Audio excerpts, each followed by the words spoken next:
I was propelled into writing, and mine was a fairly slow progress. I became a journalist. I worked for the BBC for 10 years. I became frustrated as a journalist, really, that we were not addressing the stories, sometimes stories that I felt needed to be addressed, or not addressing them in the way that I felt told the truth of the story. And then, of course, while I was a journalist at the BBC, my own country, or one of my countries, because my mother is Scottish, but Sierra Leone, my father's country, was propelled into the news. And I was actually working as a journalist when Sierra Leone was imploding. And it was a very, very strange experience to watch this happen to your country and watch it unfold on the news and watch it from afar. I wasn't a foreign correspondent, but most of the foreign correspondents came to me for advice before they went. It was a horrifying experience, it was a deeply disturbing experience, and it was also a really frustrating experience as a journalist to see how the war was described, to know what I knew about the country, and then see the events there so scantily described, really, by the news, who tended to report other wars in a great deal more detail and with a great deal more care. It seemed like when it came to an African war, it was here we go again. So I was really propelled into writing. I started with a memoir, The Devil That Danced on the Water. It was a memoir of my father, who'd been a political prisoner when I was a child, a pro-democracy activist. He'd served several sentences. He was an amnesty prisoner of conscience, and when I was 11, he was executed. But before he died, he wrote a long letter to the nation about what would happen to Sierra Leone if we continued down the path that we had. And that letter was actually hidden for 25 years by the man he gave it to just before his execution. And it was only at the end of the war that the letter was published, and it was actually the first time that my family had seen it. It was the widow of this man passed it to a newspaper, and the newspaper published it. And that was the first we'd ever seen. And he gave this very clear warning that here would come the end of the rule of law, and with it, civil war. The end of the rule of law, sorry, and with it, civil war. And that was in 1975. And all of that had come to pass. And I was so, we all had to ask ourselves the question in this country, if somebody saw it then, how did we not see it?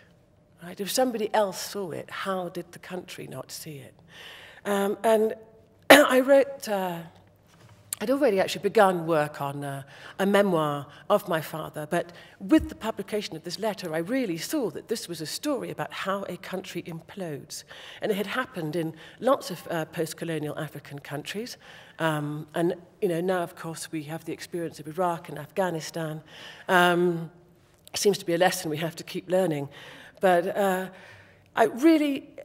I think the whole country really wanted to know, how did we come to this? And so The Devil That Danced on the Water was really an answer to that, the progression, the incremental steps that a country, once a country has left the path, how far it goes and what each step is that takes it in that direction.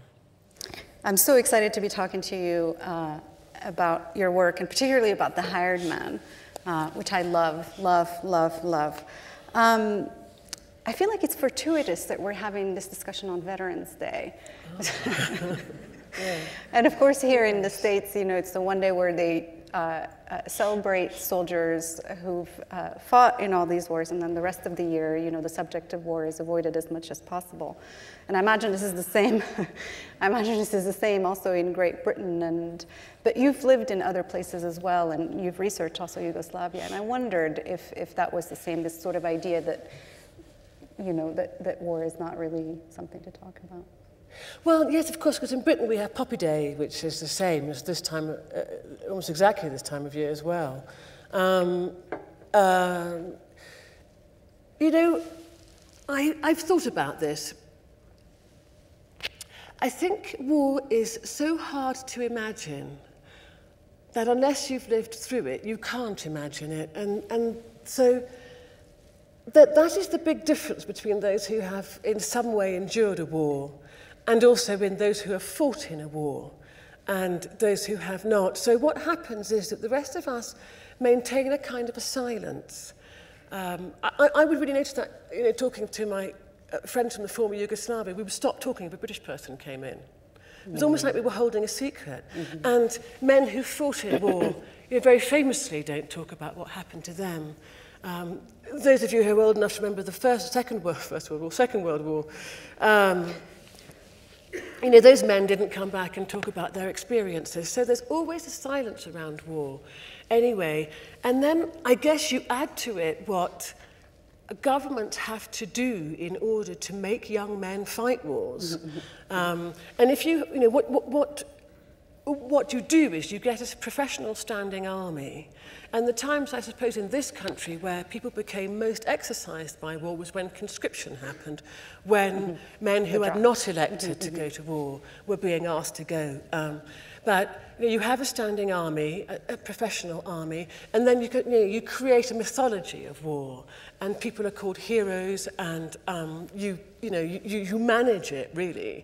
So I think it's not surprising we have that silence around war, but I do feel that part of the silence is willful, which is the part that I wish to break. You know, my main character of Laura is somebody who simply doesn't want to hear about these things. She wants life the way it is and doesn't want to hear about the ugly way in which a lot of things are managed, so it's sometimes on her behalf, but or things that happen in other parts of the world. It's interesting that you say that, because when you were talking about the silence about the war, my first thought was about Duro himself, because Duro also doesn't talk about the war, I mean, until Laura's daughter keeps asking questions.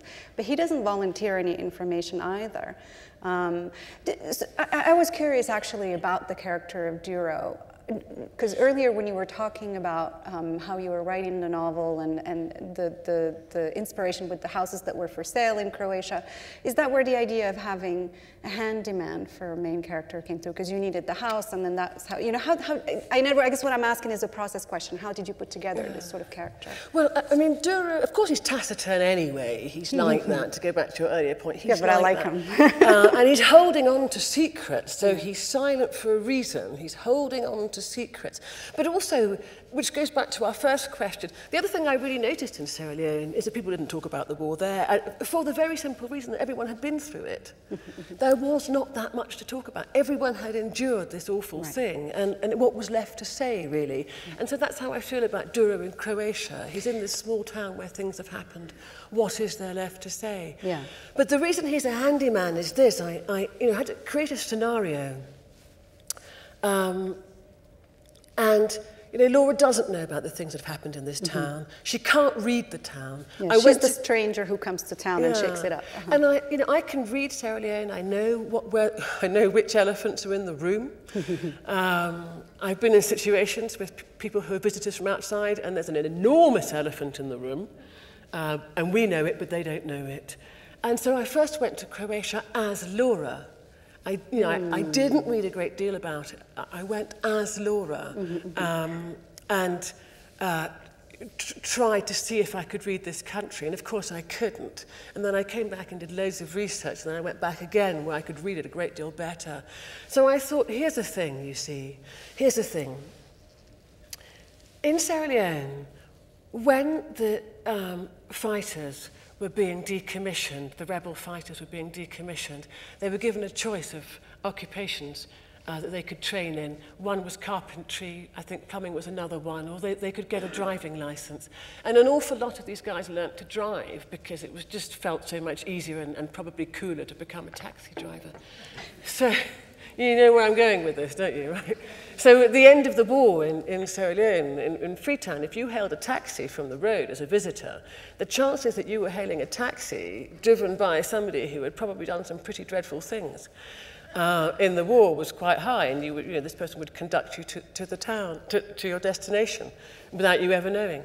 So I thought, who would you open your door to in a town where you didn't know anybody, right? You'd open your door to the plumber, the carpenter, you know, the man who's going to fix the roof. That's who you would trust to open your door to. So that's how Duro gets access to the house and into Laura's life.